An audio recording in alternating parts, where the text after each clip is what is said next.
Jamaah calon haji Kalimantan Selatan yang hendak berangkat menunaikan ibadah haji harus melakukan berbagai tahapan.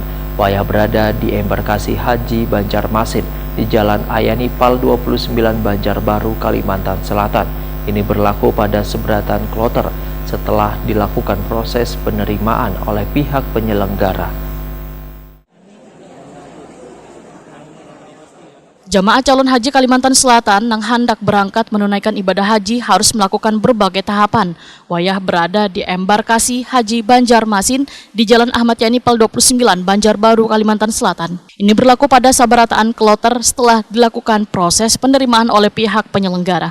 Proses penerimaan berupa penyerahan dokumen bagi jamaah calon haji, sekaligus penyerahan tanda pengenal, living cost atau duit saku untuk jamaah, penyerahan wan pemeriksaan gelang, serta pemeriksaan kesehatan. Jelang keberangkatan, jamaah calon haji harus melakukan pemeriksaan barang melalui X-ray yang dilakukan oleh pihak bandara di asrama embarkasi Haji Banjarmasin. Tujuannya agar jamaah calon haji setelah naik bus diantar ke bandara bisa langsung naik ke pesawat, sehingga pihak bandara memberikan layanan screening atau pemeriksaan keamanan di asrama embarkasi Haji Banjarmasin. Bandara Internasional Samsudin Nur Banjarmasin di Banjarbaru akan melayani keberangkatan haji hingga 21 Juni 2023. Sementara penerbangan kepulangan jamaah haji Kalimantan Selatan akan dimulai pada 9 Juli hingga 2 Agustus 2023 mendatang.